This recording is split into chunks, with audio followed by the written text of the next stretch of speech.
Assalamualaikum warahmatullahi wabarakatuh. Nama saya Amanda Putri Aulia. Saya ingin menjelaskan terkait tentang analisis kesiapan KPU Pandeglang dalam menyambut Pilkada dan Pemilu serentak tahun 2024. Nah, kita ketahui itu akan dilaksanakannya pada tahun 2024 di seluruh Indonesia. Nah, kita juga perlu tahu gitu siapa yang akan menjadi calon kandidat eksekutif maupun legislatif. Nah, yang dimana itu akan menentukan calon yang terbaik untuk bangsa. Nah, kita juga perlu menyiapkan pengawasan dan evaluasi terhadap KPU itu. Nah, terus berdasarkan Undang-Undang Nomor 10 Tahun 2016 juga tentang penyelenggaraan pemilu, bahwasannya itu penyelenggara pemilu yang berkualitas itu diperlukannya sarana untuk mewujudkan kedaulatan rakyat, yang dimana dalam pemerintahan negara itu harus yang demokratis berdasarkan Pancasila Undang-Undang juga gitu. Nah, itu berdasarkan asas jujur, adil, keterbukaan, akuntabilitas dan lain-lainnya. Nah, penyelenggaraan pemilu itu juga harus adil, yang dimana dalam aturan main gitu itu dapat memberikan kesempatan yang sama gitu kepada semua pihak yang terlibat. Nah, pilkada serentak tahun 2017 itu juga salah satu momentum yang dimana bagi rakyat Indonesia ini juga membuka lembaran baru dalam sejarah demokrasi Indonesia, yang dimana dilaksanakan pemilu itu dapat berkualitas untuk meningkatkan kinerja penyelenggara pemilu yang harus diperbaiki dan juga ditingkatkan. Nah, bukan hanya dalam kinerja teknisi aja gitu dalam penyelenggaraannya, tapi ya harus menumbuhkan kesadaran tentang pentingnya partisipasi masyarakat gitu dalam penyelenggaraan pemilu. Nah, balik lagi dalam partisipasi politik ini juga dalam negara demokrasi itu juga sebagai indikator implementasi penyelenggaraan kekuasaan negara tertinggi gitu, yang dimana oleh rakyat atau dimanifestikan keterlibatan mereka dalam pilkada serentak bakal calon bupati ataupun Bupati Pandeglang tahun 2020. Nah, makin tinggi dalam partisipasi politik itu juga mengindikasikan bahwasannya ya mereka itu mengikuti dan memamping serta melibatkan dalam kegiatan kenegaraannya gitu.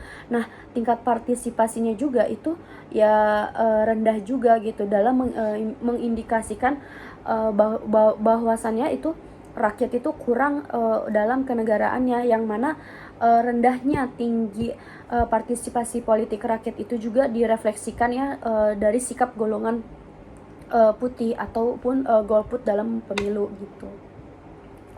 Nah, dalam Komisi Pemilihan Umum Kabupaten Pandeglang itu kan sebagai lembaga penyelenggara pemilihan umum yang sifatnya itu nasional, yang dimana pemilihan umumnya gitu seperti anggota DPR, DPRD gitu, ataupun pemilihan presiden, wakil presiden itu pun harus meningkatkan kualitas penyelenggaraan tersebut dalam perencanaan, yang dimana pasal 3 ayat 1 dan juga itu dapat membangun jangka menengah nasional tahun 2020 sampai 2024. Nah itu menyatakan bahwasannya itu pemerintah daerah itu sudah menyiapkan program atau rencana pembangunan jangka menengah nasional, yang dimana dijabarkan untuk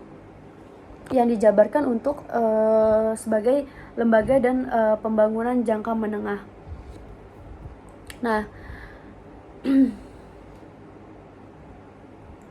jadi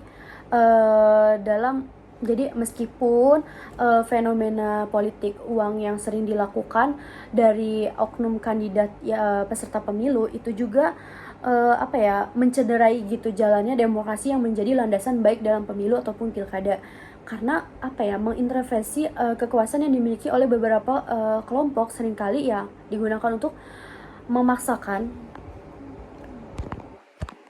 memaksakan memaksakan untuk memaksakan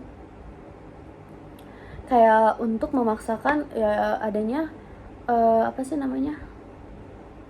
kekuasaan, memaksakan masyarakatnya itu yang menyalurkan hak pilihannya gitu. Jadi selain itu kandidatnya itu pada salah satunya ya apa namanya, jadi kayak contoh itu kayak perilaku kampanye atau kampanye hitam gitu, atau misalkan kayak tidak sesuai dengan aturan yang berlaku, terus juga dapat diperlukan peranan yang serius atau pihak yang berwenang gitu dalam hal ini. Jadi kayak KPU juga itu sebagai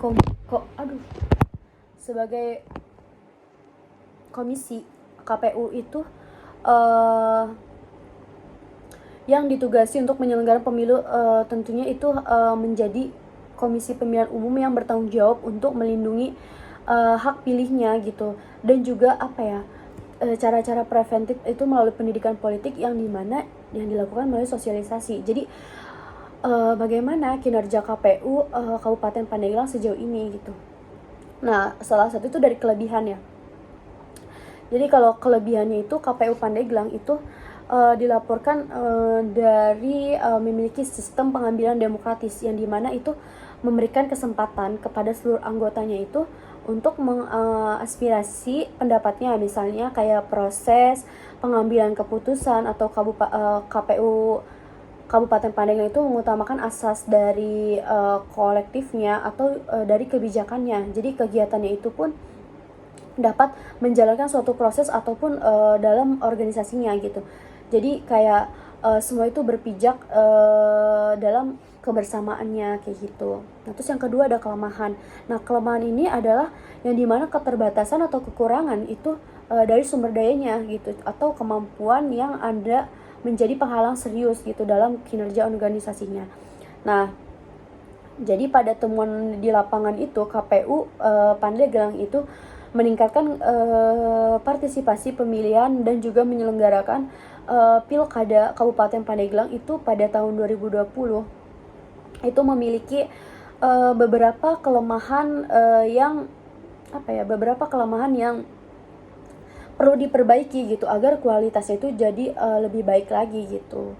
Nah, sementara dari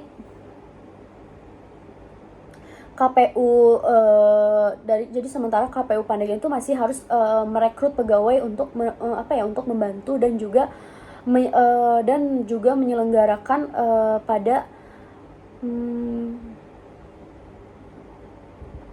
masih merekrut pegawai gitu atau menyelenggarakan pemilu gitu dalam kegiatan sehari-hari yang sifatnya itu kayak kontrak atau sumber daya manusia itu dengan 10 orang pegawai atau 6 orang pegawai gitu.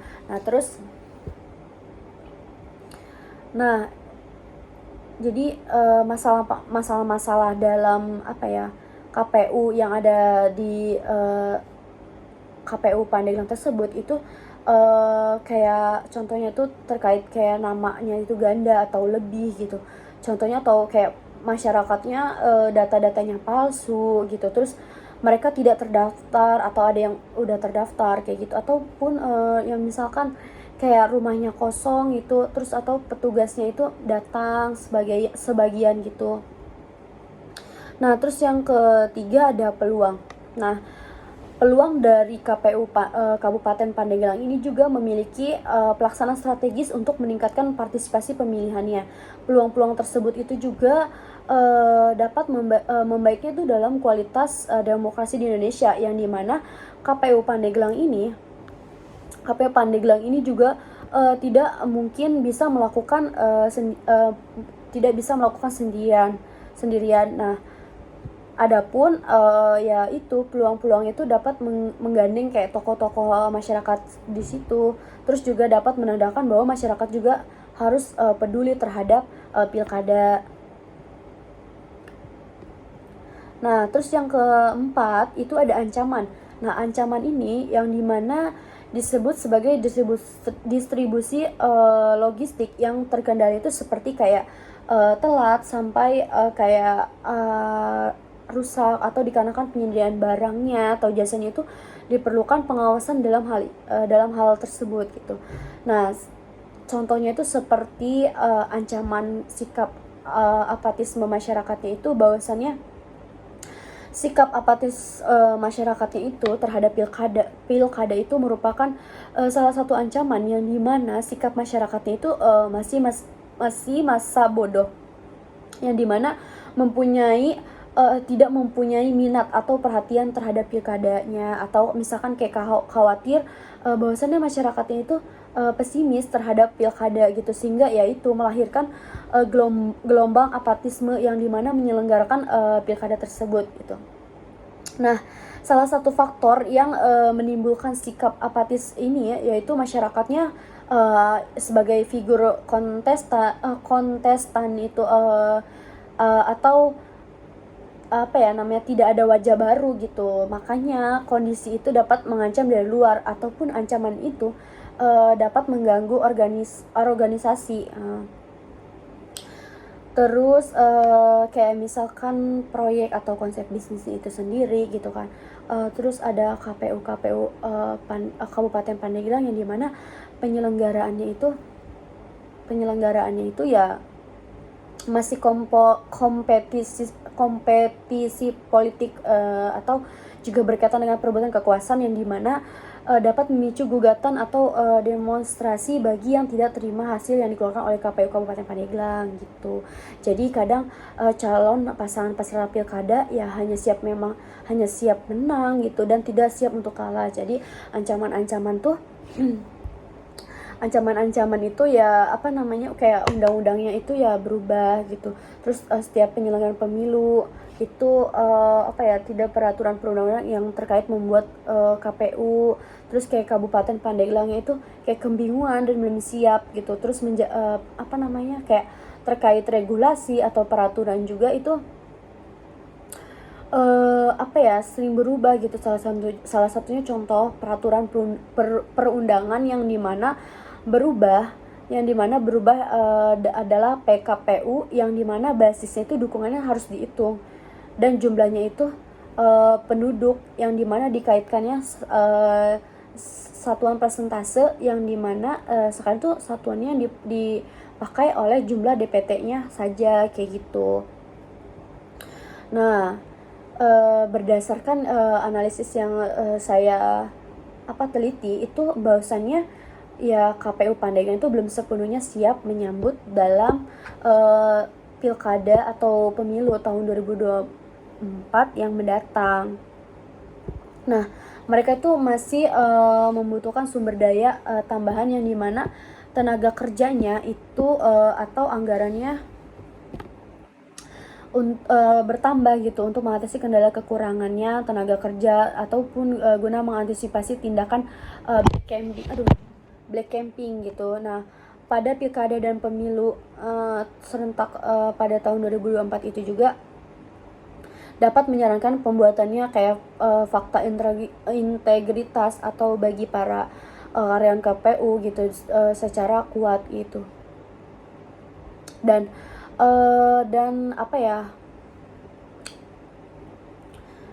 pemberian hadiah bagi orang yang menangkap pelaku black camping itu juga dapat dihukum dengan pidana, serta bagi yang melakukan dan membuat aksi dari black camp